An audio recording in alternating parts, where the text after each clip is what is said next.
선이라. 아멘.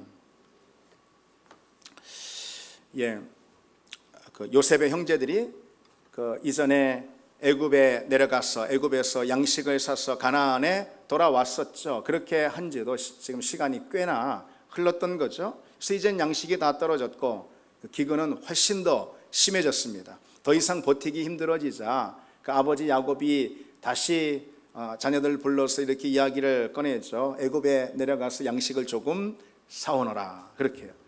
물론 야곱도 지금 알고 있어요. 애굽의 총리가 지금 베냐민을 요구하는 바람에 그거는 내줄 수 없기 때문에 자신이 지금까지 결정을 못하고 있는 바람에 아들들이 내려가지 못하고 있는 거잖아요. 그런데 아무리 그렇다 하더라도, 아무리 애굽의 총리가 그런 요구를 했다 하더라도 그 방법, 베냐민을 내놓는 그 방법만큼은 피하고 양식을 구하고 싶었던 그런 간절한 바람이 있었던 거죠. 이렇게 아버지 야곱이 말을 꺼내자 유다가 나섰죠. 오늘 본문에 애굽의 총리가 우리에게 엄히 경고하여 이 아우를 데리고 오지 않으면 내 면전에도 설 수 없으리라. 그렇게 엄히 경고했습니다. 유다가 그렇게 나서서 아버지에게 말합니다.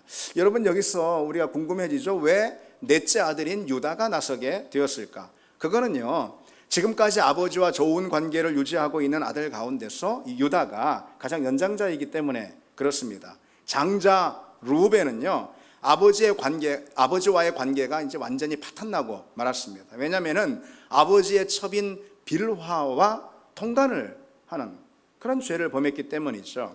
그리고 둘째와 셋째인 시므온과 레위 같은 경우도요, 아버지로부터 신뢰를 완전히 잃었는데, 바로 그 사건 여러분 기억하십니까? 세겜에서 그런 칼부림의 사건을 주도했던 두 형제가 바로 시므온과 레위였지 않습니까? 더군다나 지금 시므온 같은 경우는 애굽에 억류되어 있는 그런 상황이기도 하죠. 그래서 유다가 나섭니다. 아버지를 설득하는데 오늘 본문 8절로 10절 말씀을 좀 다시 한번 우리 같이 읽어볼까요? 우리 같이 8절로 10절이요. 유다가 그의 아버지 이스라엘에게 이르되 저 아이를 나와 함께 보내시면 우리가 곧 가리니 그러면 우리와 아버지와 우리 어린 아이들이 다 살고 죽지 아니하리이다. 내가 그를 위하여 담보가 되오리니 아버지께서 내 손에서 그를 찾으소서. 내가 만일 그를 아버지께 데려다가 아버지 앞에 두지 아니하면 내가 영원히 죄를 지으리다. 우리 같이 제하지 아니하였더라면 벌써 2번 갔다 왔으리이다. 이렇게 설득을 하는데, 여러분 사실 창세기 42장 바로 앞장에 보면은요, 애굽에 첫 번째 내려갔다 돌아오는 그 즉시 루벤이 먼저 나서서 아버지 야곱을 설득한 바 있습니다. 베냐민을 내게 맡기소서. 그러면서요, 그러면 내가 베냐민을 데리고 애굽에 내려갔다 반드시 돌아오겠습니다. 만약 베냐민을 책임지고 데리고 돌아오지 않으면은 여기 가나안에 남아있는 내 2 아들을 죽이소서. 그러면서 말이죠, 그렇게 루벤이 실은 이전에 먼저 아버지를 설득한 바 있습니다. 여러분, 그런데 이 루벤의 말을 한번 보십시오. 루벤의 그 약속이, 루벤의 그 말이, 내가 베냐민을 안전하게 데려오지 못하면은 가나안에 있는 내 2 아들을 죽이소서. 여러분, 이 약속은, 이 말은 너무 무모하고 이건 너무 허황되지 않습니까? 오히려 그러다 보니까 이 말에는 의심만 불러 일으키게 된다라는 거죠. 자기 아들을 걸고 다짐하는 거, 이건 공수표죠. 그렇지 않겠습니까? 지금 여러분 생각해 보십시오. 야곱이 지금 뭘 걱정하고 뭐에 대한 불안이 있는 거예요? 자기 막내 아들 베냐민을 잃어버릴까 하는 그런 불안과 염려가 가득해가지고 지금 마음의 결정을 못하고 있는 상황이잖아요. 그런데 큰아들이 장자 루벤이 자기 아들들, 그러니까 야곱으로 보자면 손자잖아요. 그 손자를 죽이소서. 내가 약속 못 지키면. 그러면서 지금 아버지를 설득하고 있는데 야곱이 그 말을 어찌 들을 수 있겠습니까? 그렇죠. 이거는 말도 안 되는 거죠. 루벤의 약속은 말 그 자체가 헛말이고 공수표에 불과합니다. 여러분, 우리는 공수표를 남발하지 말아야 하고, 공수표 남발하는 사람 우리는 경계해야 합니다. 야곱은 그래가지고요, 그 말을 단칼에 잘라버렸어요. 말도 말이지만은 루벤은 아버지와의 관계가 일찍부터 어긋나 버렸거든요. 소통이 끊어진 지 오래란 말이죠. 그러니 루벤의 그 말에 설득이 되겠습니까? 이제 반면에 유다와 같은 경우는 오늘 시간이 좀 지난 다음에 아버지를 유다가 설득하고 있는데, 유다는 좀 다릅니다. 유다는 아버지의 그 불안과 염려, 그것에 충분히 공감할 줄 아는 그런 아들이었어요. 왜냐하면은 유다 그 자신이 아들을 잃은 그런 경험을, 그런 아픈 경험, 그런 고통의 경험을 갖고 있기 때문이죠. 여러분 창세기 38장 기억나십니까? 유다는 큰아들과 둘째 아들을 연이어서 잃었죠.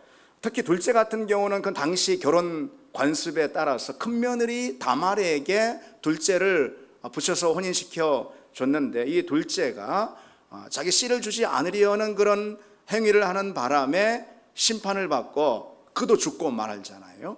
그리고 이제 막내 아들까지 이제 다말에게 붙여서 혼인시켜야 되는데, 그러면은 이 막내 셋째 아들까지 죽지 않을까 하는 그런 염려 때문에 불안으로 가득해서 동동거리면서 했던 그런 아픈 경험이, 자식으로 인한 쓰라린 경험이 이 유다에게는 있단 말이죠. 그래서 유다는 자식을 잃는 고통을 압니다. 그렇기 때문에 오늘 아버지의 마음을 충분히 이해하고 공감합니다. 그렇기 때문에 루벤은 자기 자식들을 걸고 있는데 반해서 유다는 자기 자신을 걸고 있는 거죠. 또한 유다는 한편 책임질 줄 아는 그런 사람이기도 합니다. 책임 소재를 일단은 자기 자신에게 딱 두잖아요. 그건 책임지겠다, 이런 뜻이죠. 자신이 담보가 되지 않습니까? 내가 그를 위하여 담보가 되겠나이다, 그럽니다. 만약 내가 막내 아우를 아버지께 데려오지 못한다면은 내가 평생토록 그 죄책을 지고 살겠습니다라고 그렇게 말합니다. 내가 영원히 죄를 지으리이다. 이것은 이제 그 죄책이 평생 내 안에, 내 위에 있을 겁니다라는 그런 뜻이죠. 이런 걸 봐서는요, 유다의 말과 약속은 굉장히 정직합니다. 책임질 수 있는 말만 딱 하고 그에 대해서 책임지려는 태도가 분명히 있는 거죠. 내가 그 죄책을 영원히 지겠습니다. 여러분, 죄책을 아무렇게나 생각하는 사람은 죄책을 지겠다라는 그 말도 믿을 수 없는 거죠. 루벤 같은 경우 야곱이 볼 때 자기 첩을 그렇게 통관했던 그 죄를 범한 루벤, 그 루벤 정말 죄책이라고는 전혀 없다라고 이렇게 야곱 입장에서는 생각할 수 있지 않겠습니까? 유다는 그런 점에서 루벤과는 달랐습니다. 또 유다는요, 이런 점도 있어요. 아버지에게 현실을 정확하게 직시하게 합니다. 뭐 대충 두리뭉실 얼버무리면서 넘어가지 않는다라는 거죠. 저 애굽에 가면은 다 잘 될 거예요. 뭐 베냐민만 데려가면은 다 잘 되겠죠. 뭐 다 돌아올. 이게 대충 얼버무리지 않는다라는 거죠. 조곤조곤 이 엄중한 현실에 대해서 아버지에게 직시하게 하고, 그리고 또 결국은 아버지가 책임지고 판단하고 선택하고 결정하도록 합니다. 그리고 또 그런가 하면 지금 현실의 상황이 있죠. 지금 이 기근이 만연한 현실의 상황이 얼마나 절망적인지도 또 아버지에게, 이 나이가 많이 들었잖아요, 야곱이. 그래서 아무래도 판단력이 흐려질 수가 있었던 이 아버지에게 지금 현실이 얼마나 절망적인지에 대해서도 분명하게 이 유다는 말합니다. 그래서 아우를 보내야지만 우리도 살고요, 아버지도 살고요, 우리 어린 자녀들도 다 비로소 살 수가 있습니다. 지금 상황이 그렇게 절박합니다 라고 그렇게 설득을 하죠. 베냐민을 보내면은요, 베냐민이 죽을 수도 있을지 몰라요. 그러나요, 베냐민 보내지 않으면은요, 지금 이 기근으로 인해서 결국은 우리 가족이 다 죽습니다. 베냐민 포함해서 우리가 다 죽고 말 겁니다. 그런 거죠. 그렇게 이 유다는요, 지금 이 아버지의 마음을 아는 거예요. 그러니까 요셉을 잃은 상한 감정, 그리고 또 베냐민을 또 잃을까 하는 그런 두려움, 그런 상한 감정과 두려움으로 인해서 그 판단력이 흐려져 있는 그 아버지의 마음에 공감하면서 그 아버지가 현실을 직시하도록 설득합니다. 결국 그래서 이 야곱이 이제 유다에게 이렇게 이제 말하죠. 내 아우도 데리고 떠나라. 그렇게 이제 결국은 말합니다. 이 표현이 참 중요합니다. 야곱이 내 아들을 데리고 떠나라 그렇게 말하지 않고 네 아우를 데리고 떠나라라고 말하면서 유다에게 베냐민을 맡기는 거죠. 더군다나 너희의 아우 이렇게 복수로 쓰지도 않고 유다를 바라보면 내 아우 이렇게 단수로. 그러니까 유다를 신뢰하고 유다 너한테 이제 딱 맡기마. 그렇게 지금 이제 야곱이 유다에게 베냐민을 넘겨주는 거죠. 여기서 이 중요한 사실을 우리가 하나 좀 발견하게 됩니다. 뭐냐면은 소통은 어떻게 되는가 이거예요. 설득은 누가 할 수 있는가. 그 점에 대해서 여기서 좀 하나 짚고 넘어갈 필요가 있습니다. 누가 상대의 마음을 얻고 또 상대에게 신뢰를 주고 또 소통을 하게 되겠습니까? 바로 유다와 같은 사람이에요. 상대의 염려, 그의 불안, 그의 고통을 진심으로 알고 공감해 주는 그런 사람이 마음을 얻고 소통을 할 수가 있게 되는 거죠. 그리고 또 그와 더불어서 자기가 할 수 있는 것만큼만 정직하게 말할 때 그런 사람이 상대에게 신뢰를 줄 수 있는 법입니다. 막 공수표 날려서 안 되는 거예요. 사람들의 신뢰를 믿음을 얻으려고 막 그냥 나만 믿어, 내가 할 수 있어, 내가 어떻게 하는가 봐, 두고 봐. 뭘 두고 봅니까? 두고 보기는 그 말을 보증해 줄 것이 아무것도 없는데. 공수표 날리는 사람은 믿지 못합니다. 여러분 그 아리스토텔레스라는 그 유명한 철학자 그 이름은 다 아시잖아요. 그 아리스토텔레스의 그 수사하에서 이런 그 설득에 관한 세 가지 요소에 대한 이런 이야기가 있다고 합니다. 간단히 말하자면은 누군가를 이제 설득하는 데 있어서 이제 세 가지 요소가 있는데 하나는 로고스예요. 로고스. 그건 뭐냐면은 논리로 이치를 따지고 근거를 제시해서 상대를 설득하는 그런 걸 말합니다. 그리고 또 파토스라고 했어요. 파토스. 이것은 상대의 감정에 호소함으로써 그 마음을 얻고 그리고 또 설득을 하는 거죠. 그리고 마지막에 에토스라고 있습니다. 에토스. 이것은 인격으로 말하는 거예요. 한마디로. 인격으로 다가가는 거예요. 여러분, 소통의 방법에 있어서 로고스나 파토스나 에토스나 다 중요하겠지만은 여러분 그 사람의 말이 논리적이고 또 감동적이라 해서 그 사람의 말을 듣는 건 아닌 것 같아요. 우리가 저나 여러분이 그 사람의 말을 믿을 만한 말로 듣는 이유가 어디 있습니까? 그 사람이 믿을 만하니까, 그 사람의 인격이 믿을 만하니까 그 사람의 말도 신뢰하는 법이겠죠. 사실 이 점은 설교자인 저에게 굉장히 큰 고민을 늘 던져주고 있는 것입니다. 설교 준비야 지금까지 얼마나 오랫동안 얼마나 많이 해왔습니까? 성경도 연구하고 책도 보고 하면서 다 할 수가 있는 거죠. 그리고 설교를 소위 말해서 아주 감동적으로 은혜롭고 그렇게 할 수 있는 거 열정적으로 힘을 다해서 할 수 있는 것도 아마 설교자들에게 그리 어려운 건 아닐 수 있습니다. 강단에 서는 게 그리 힘들겠습니까? 성경적인 지식으로 때로는 심장에서 올라오는 그런 열정으로 설교하는 것이 어려운 건 아닙니다. 그런데 이제 진짜 어려운 것은 말씀대로 사는 그런 삶을 통해서, 설교자의 그 삶을 통해서 성도들에게 신뢰를 주는 그런 인격으로 설교하는 것은 참 힘들죠. 늘 좌절을 맛보고 늘 실패감에 젖고 그리고 자기 자신에게, 내 자신에게 늘 실망하게 되는 그런 부분이 바로 거기에 있죠. 그래서 여러분 이 설교 시간에 저렇게 뻔뻔하게 얘기할 수 있어 라고 그렇게 보시지 마시고, 저도 잘 압니다. 저도 깊이 느끼고 그 점으로 인해서 많이 괴로울 때가 있습니다. 그저 하나님이 내게 맡겨주신 그런 자리이니까, 그게 하나님이 내게 주신 소명이니까 그냥 묵묵하게 순종하는 것뿐입니다.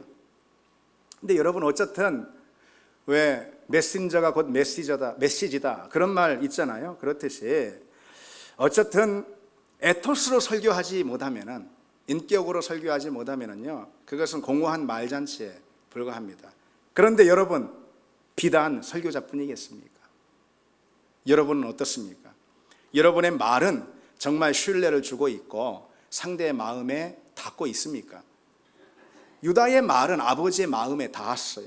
그래서 야곱이 그래서 마침내 그렇게 하라라고 허락을 하지 않습니까? 그러면서 이제 야곱이 허락은 하긴 했는데 어떤 말부터 막 꺼내냐면, 허락을 했다라는 것은 이제 베냐민 데리고 가, 이 말이 딱 나와야 되는데 그 말 나오지 않고 그냥 구구절절 뭐부터 꺼내냐면 선물에 대한 말부터 이 야곱이 쭉 꺼냅니다. 가나안에서 나는 이 값지고 아름다운 소산 좀 챙겨서 가라, 여러 예물들을 뭐 다 챙겨서 가라, 뭣도 그리고 돈은 갑절로 가져가라 하면서 뭐 구구절절 다 말한 다음에 마지막에 가서야 내 아우도 데리고 가라.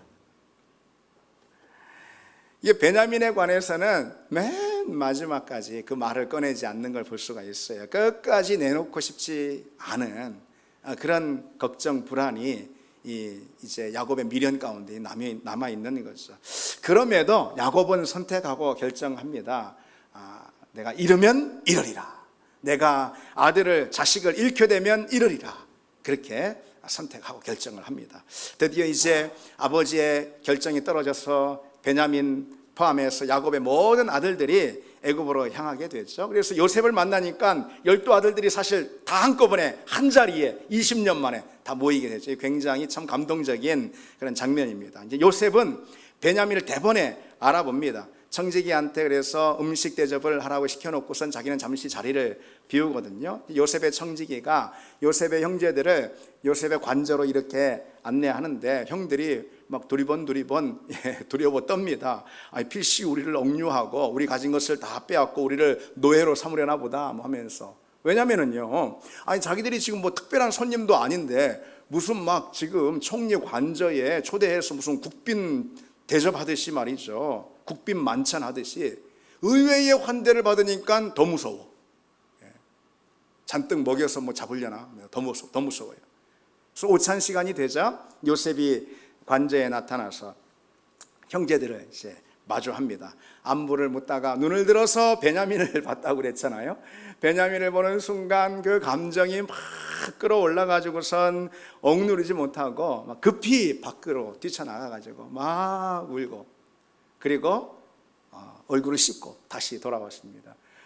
눈물을 닦을 정도가 아니고 얼굴을 씻을 정도로 얼마나 참 그 감정이 복받쳐 가지고선 막 얼마나 서럽게 요셉이 울었는가 짐작이고 좀 가는 대목이죠. 다시 돌아와 가지고 형제들이 이제 밥을 먹는데 나이 순으로 쭉 앉히는 거예요. 형제들이 정말 이게 어떻게 된 일이야, 이게 무슨 일이야, 그랬겠죠.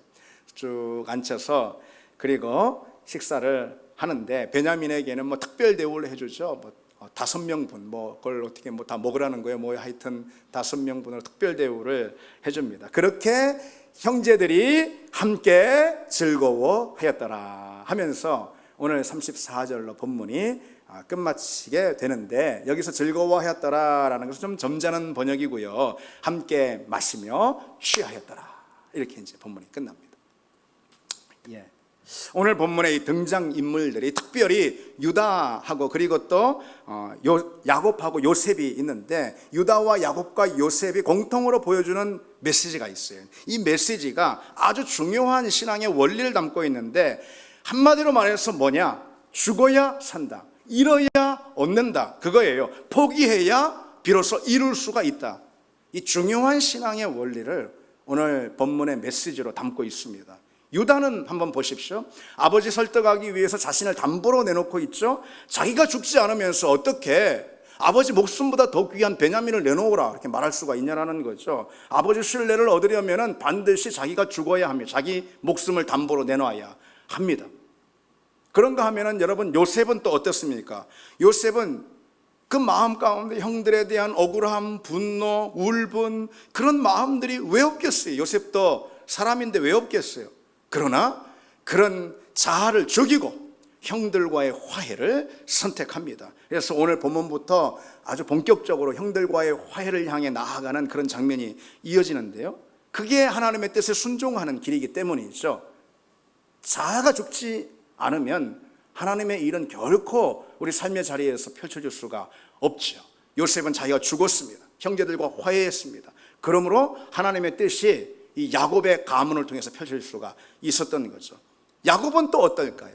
오늘 본문에 자기의 죽음, 이것을 가장 극명하게 보여주는 그런 인물이 있다면 바로 누구보다 야곱일 것입니다. 야곱은 자기 뜻을 꺾고 자기 목숨보다 귀한 베냐민을 지금 내놓고 있잖아요. 베냐민을 내놓는 자아의 죽음을 선택해야지만 베냐민과 더불어서 온 가족이 함께 살 수 있는 길도 열리는 법이기 때문에 그런 거죠.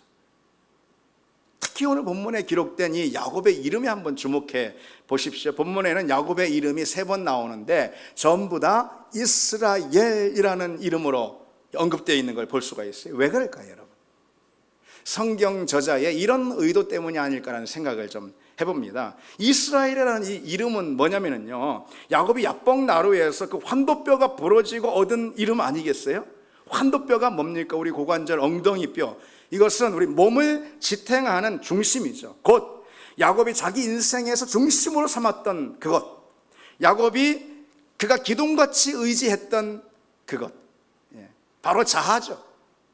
그것이 꺾이고 부서지고 무릎 꿇게 되는, 굴복되는 그런 사건을 통해서 얻은 이름, 그게 이스라엘이라는 이름이죠. 이제 야곱은 죽었다. 너 옛 자아는 죽었다. 너는 이제 이스라엘로 다시 태어났다. 그런 뜻 아니겠어요?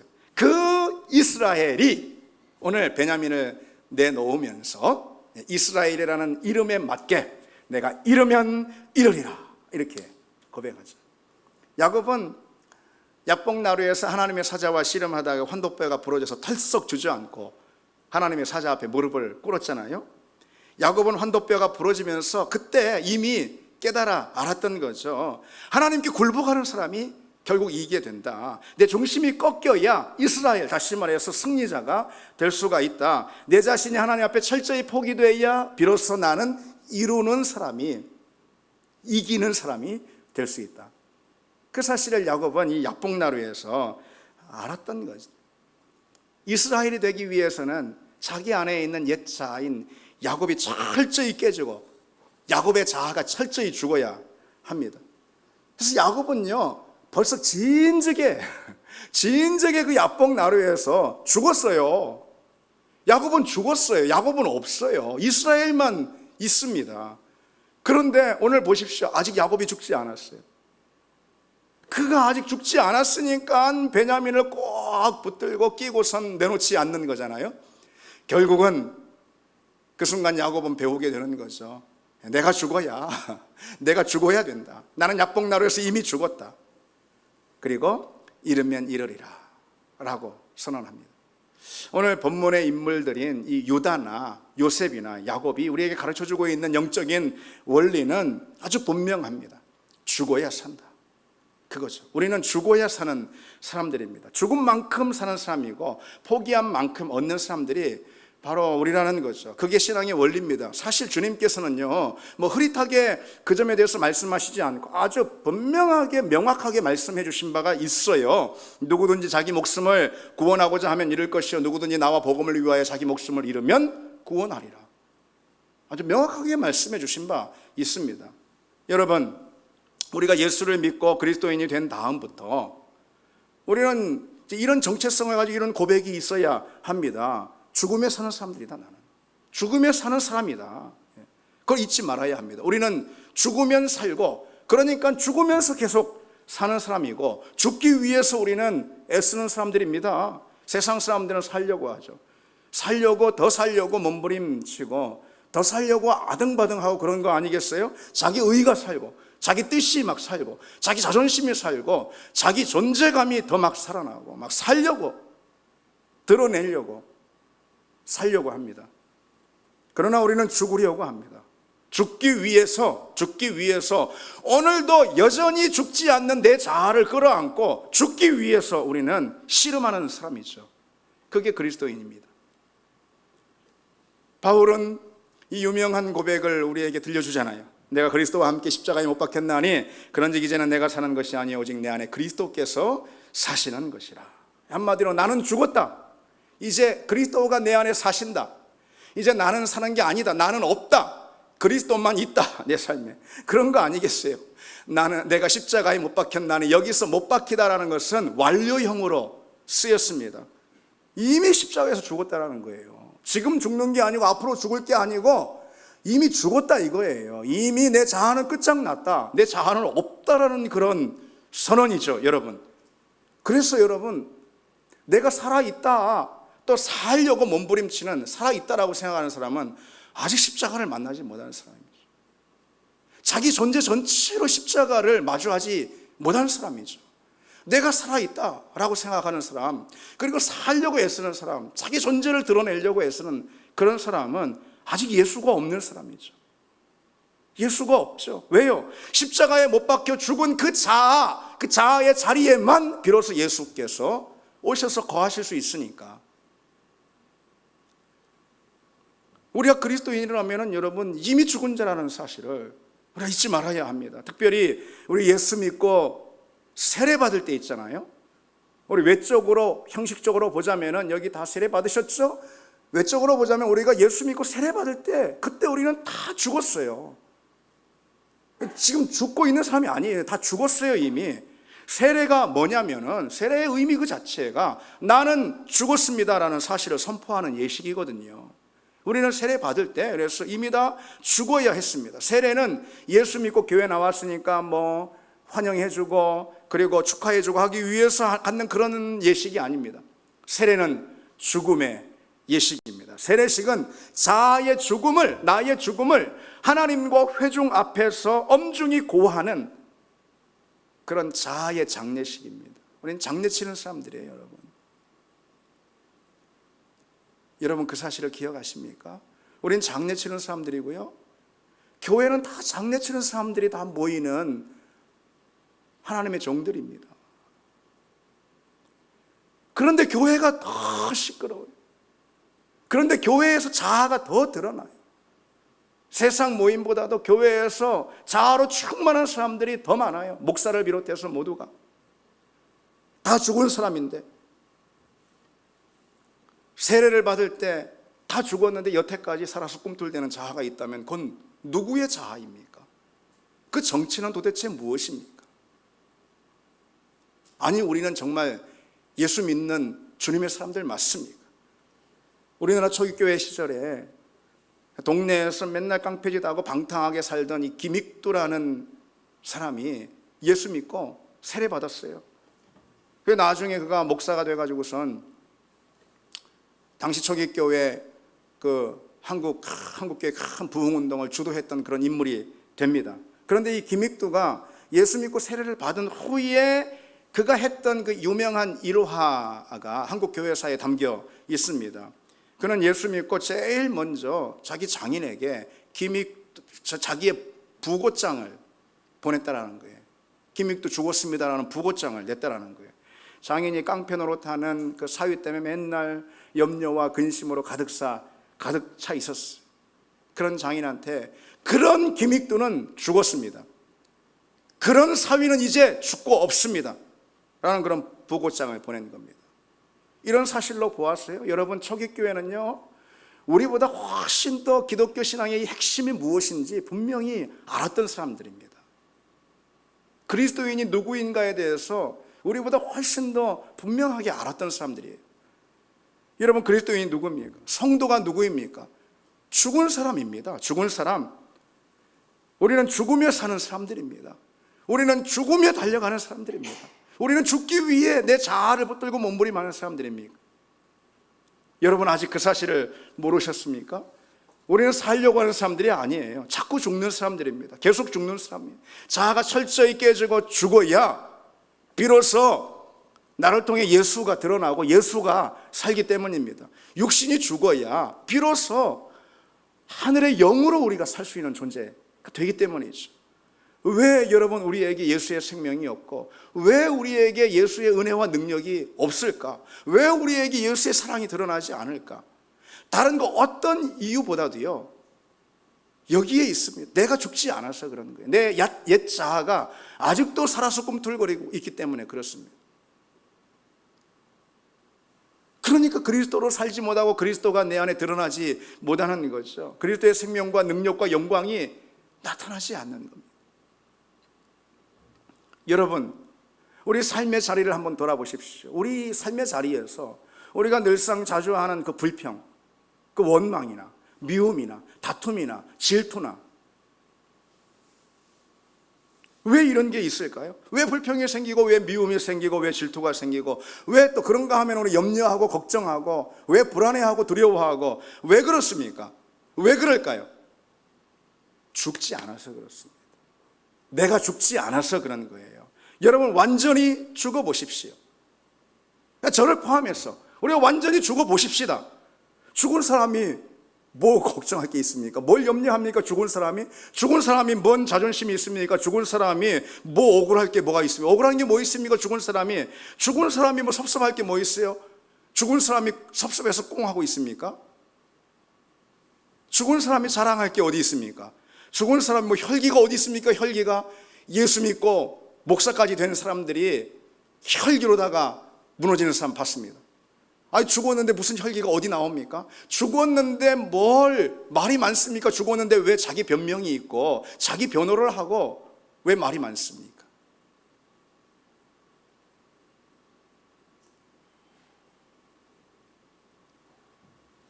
왜 오늘따라 이렇게 성질을 내나? 아니, 제 안에서 그런 모습을 보기 때문에 저에 대해서 제가 화가 나서 그런 겁니다. 전에 한 교인이 우리 교회 떠나면서 잠시 저 카페에서 좀 만나자는 거예요.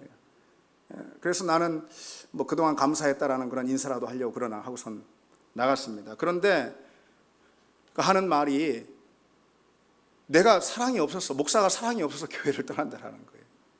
그래서 그 말을 듣는 순간 속에서 막 끓어오르면서 얼마나 섭섭하고 얼마나 실망이 가득한지, 그래가지고 그 자리에서 막 자기 변호를 한 거예요. 내가 막 변명을 늘어놓은 겁니다. 막 무슨 설교하는 것처럼. 그리고는 카페에 나와가지고 이제 차를 몰고 교회로 오는 그 순간, 그 즉시 얼마나 후회가 되든지 지금까지 후회가 됩니다. 그렇게 말을 하면은, 그래 당신이 그렇게 실망한 게 많다면 내가 정말 진심으로 미안하다고, 그 말 한마디면 충분했을 텐데 뭘 할 말이 많다고, 뭔 변명이 그렇게 많다고, 왜 그렇게 뭐 변명이 많은지. 왜 그럴까요? 왜 그렇긴요? 안 죽어서 그런 거예요.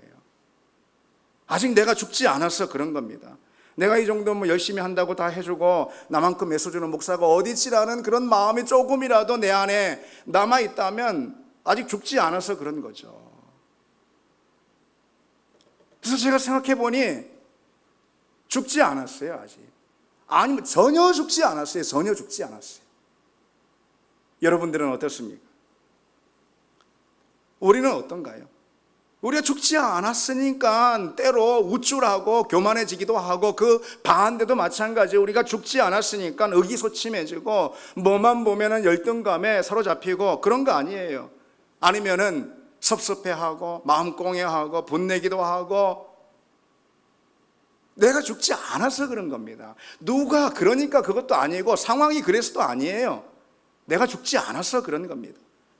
그런데 자아의 죽음이 없는 나 자신을 바라, 아직도 내 자아가 살아서 팔팔 막 내 인생을 주도하고 있다면 여러분, 그것처럼 부끄러운 일도 없습니다. 그것처럼 수치스러운 일도 없다라는 거예요. 바울이 바로 그 고백을 하고 있죠. 로마서에 내 지체 속에서 한 다른 법이 우리 마음의 법과 싸워 내 지체 속에 있는 죄의 법으로 나를 사로잡는 것을 보는도다. 오호라, 나는 곤고한 사람이로다. 이 사망의 몸에서 누가 나를 건져내랴 그랬어요. 여기 지체 속에 있는 다른 법, 곧 이 죄의 법이라는 것은 어떤 걸 말하는 거냐면 자아의 법을 말하는 거예요. 자아의 법. 바울은 자아의 법을 사망으로 이끄는 주범, 주체로 여기고 있어요. 여러분, 자아의 법을 사망으로 이끄는 주범으로 여기는 사람이 과연 여기 우리 중에 몇 명이나 있습니까? 우리는 부끄러움도 몰라요. 내 자아가 이기고 내 자아가 만족하고 내 자아로 충만하고 내 자아가 실현되고 내 자아가 끝도 없이 펼쳐지는 것, 그것을 성경은 그처럼 곤고한 일도 없다라고 고백하고 있는, 다시 말해서 곤고하다라는 것은 비참하다라는 뜻이에요. 그처럼 비참한 일도 없다라고 고발하고 있는데 우리는 내 자아로 만족하고 내 자아가 충만해지고 내 자아가 끝없이 펼쳐지는 것을 내 영광으로 알고 내 행복과 인생의 목표로 여기는 사람들까지 있습니다. 아직도 그 자아가 예수 믿기 전이나 지금이나 바뀌지 않은 거죠. 아직도 속사람 옛 모습 그대로 가지고 겉으로만 예수 찬양하고 겉으로만 교회하고 겉으로만 신앙생활 하는 거죠. 바울은 그의 기쁨과 자기 인생의 영광을 오히려 어디서 찾았겠습니까? 오히려 어디서 찾았을까요? 나는 날마다 죽노라, 그렇게 고백하죠. 나는 날마다 죽노라 하면서, 그렇게 죽을 지경이 돼서 힘들다라는 그런 뜻이 아니고, 나는 날마다 죽노라 하면서 그 자기 죽음의 고백을 하나님께 드리며 기뻐하고 감사하는 거죠. 그게 바로 그리스도인이죠. 여러분, 우리는 나는 날마다 죽노라고 고백하는 그런 사람임을 믿습니다. 그게 진짜 승리자죠. 그래서 우리는 오늘 하루도 살면서 하루하루 늘 고백하는 게, 오늘도 내가 죽었다, 오늘도 내가 죽었다, 감사합니다. 그로 인해 기뻐하고 그로 인해 인생의 진보를 맛볼 줄 아는 그런 참된 주님의 종들 여러분 다 되기를 바랍니다. 우리는 내가 죽어야 합니다. 그렇지 않으면은 하나님이 내 자아의 죽음의 자리로 우리를 끌고 가십니다. 왜? 우리를 그냥 죽어 이러려고 하시는 게 아니고, 내가 죽어야 내 안에 그리스도가 살고 내 안에 복음의 부요가 넘치기 때문에, 내가 생명을 경험하기 때문에 그런 거죠. 그래서 주님은 우리를 자아의 죽음의 자리로 몰아붙이십니다.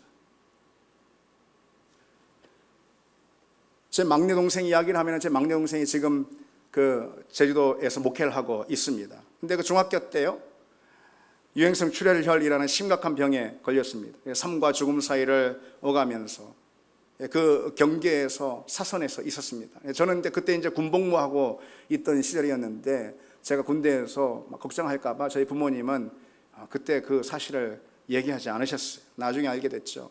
동생이 병원에서 죽음의 그림자가 드리워진 채 사경을 헤매고 있을 때에 그 부모님이 어떻겠어요.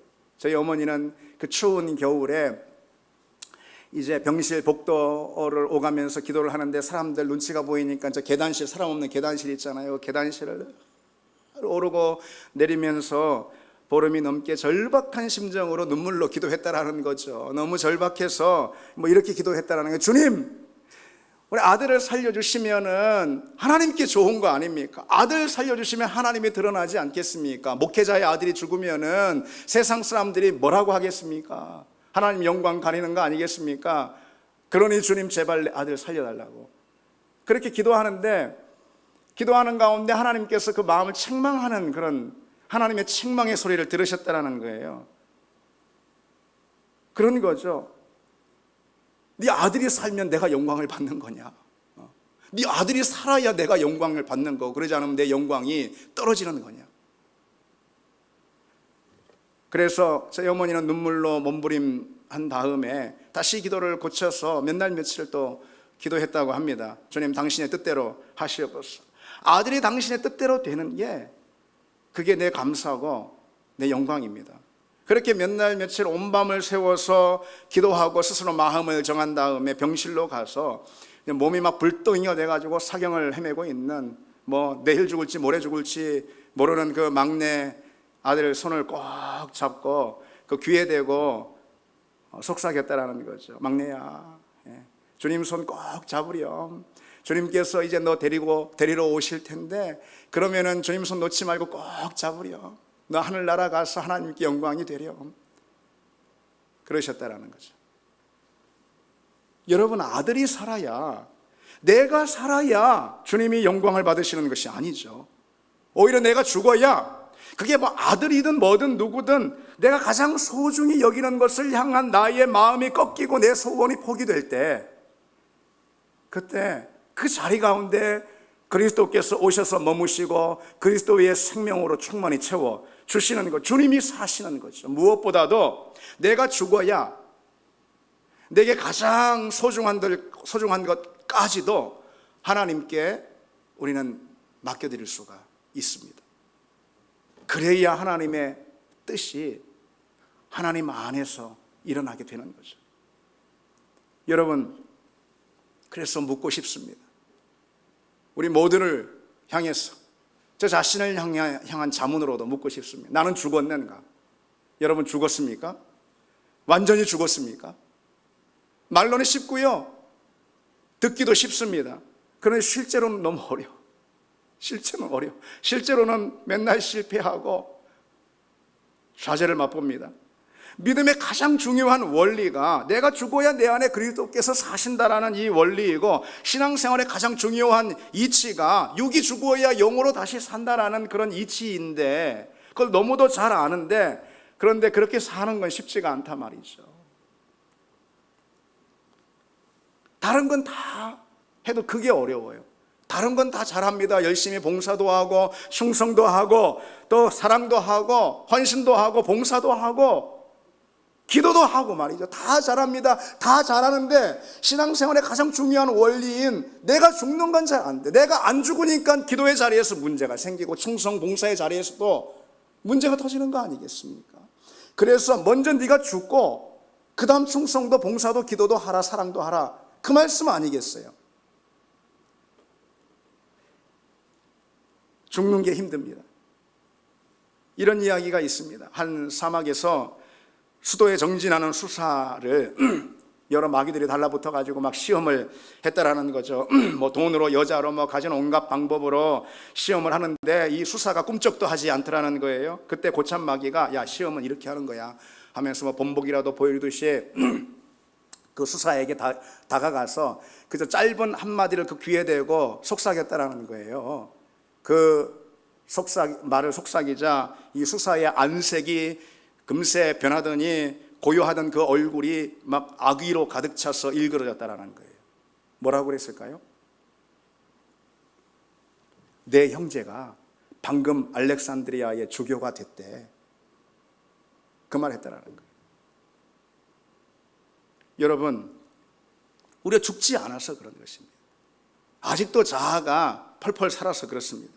아무리 수도에 정진해도요, 자아가 죽는 건 쉽지가 않아요. 다른 건 다 해도요, 자아가 죽는 건 쉽지 않은데, 그러나 자아가 죽지 않으면 결단코 주님의 길에 우리가 서 있을 수 없습니다. 자아의 죽음은 신앙생활의 마침표가 아니고 출발입니다. 왜 그러냐? 주님께서 뭐라 말씀하셨죠? 자기를 부인하고 자기 십자가를 지고 나를 따를 것이니라.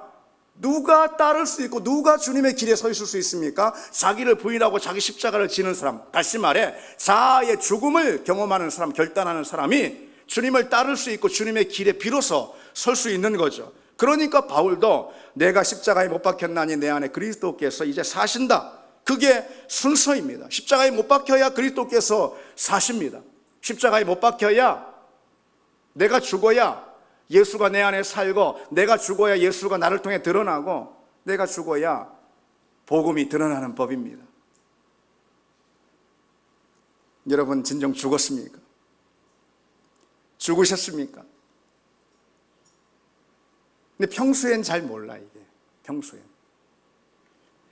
이게 평소엔 모르다가요, 어떤 상황을 만나면 알게 돼요. 야곱도 한번 보세요. 오늘 야복나루에서 환도뼈가 부러져서 너는 죽었어, 이제 야곱은 없어, 이제 이스라엘만 있어, 이 사건이잖아요. 그가 이미 죽었다라는 것을 야복나루에서 그는 발견했어요. 그런데 아는 거하고 발견하는 거하고 요거하고요 사는 거하고는 달라요. 상황을 만나면 그게 드러나는 거죠. 오늘 베냐민을 내놓을 상황, 베냐민을 잃어버릴 상황이 되니까, 그 상황을 만나니까 야곱은 이제 비로소 자아의 죽음이 무엇인지 그 전 존재로 부딪히게 되는 거죠.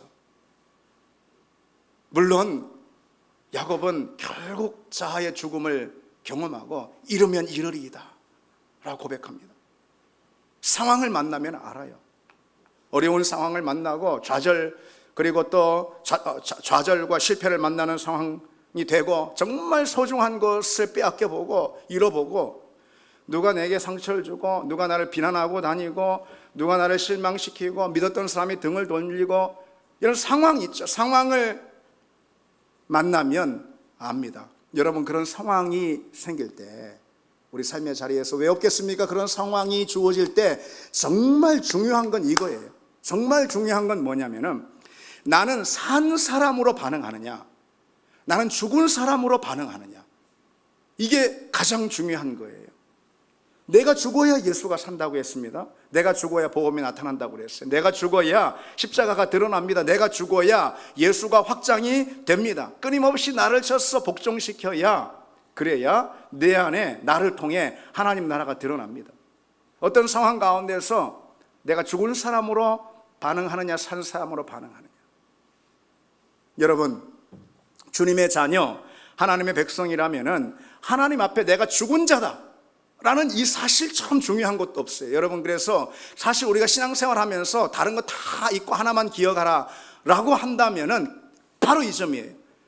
나는 그리스도인으로서 죽은 사람이다, 난 이제 죽었다, 이것만 기억하면 된다라는 거예요. 그게 가장 중요해요. 왜 그러느냐, 여러분, 예배가 제일 중요하죠. 그런데 하나님께서 이 최초의 예배의 자리에서, 예배를 통해서 우리에게 확인시켜주고자 하시는 게 뭐였습니까? 자아의 죽음이었어요. 자아의 죽음. 최초 이스라엘 백성들에게 준 예배의 형식이 무엇입니까? 제사인데 어떤 제사예요? 번제예요. 번제, 번트 오퍼링. 죽여서 완전히 태워 올려드리는 제사, 번제였단 말이죠. 이스라엘 백성들은 예배의 자리에 나와 하나님을 만나기 위해 예배를 드립니다. 번제로 드립니다. 거기 제물을 죽여서 완전히 태워 살라 드립니다. 그 제물은 바로 예배자인 나를 의미하는 거예요. 나를 상징하는 거예요. 저 예배의 자리에서 내가 죽고 있다는 사실을 번제물이 타는 걸 통해서 그 예배의 자리에서 목도하고 있는 겁니다. 그게 예배였어요. 매일 드리는 상번제의 예배의 자리 가운데서 내가 죽었음을 늘 매일 예배의 자리에서 그들은 목격하고 고백할 수밖에 없었어요. 따라서 여러분, 예배의 자리에서 가장 우리가 분명하게 마주하고 느끼고 우리가 고백해야 할 것은 자아의 죽음입니다. 무슨 옅은 은혜나 감동 그런 게 아닙니다. 예배의 자리에서, 오늘 이 자리에서도 내가 죽었습니다, 나는 없습니다라는 고백을 할 때 그것이 바로 예배가 된다는 거죠. 그리고 우리는 그런 예배를 드릴 때 비로소 우리 삶의 모든 자리 안에서 드리는 일상의 예배, 그 일상의 예배도 나는 죽었습니다라는 고백으로 드리는 예배가 될 수 있을 줄 믿습니다. 그런 우리가 되기를 원합니다. 우리 같이 이 찬양 드리겠습니다.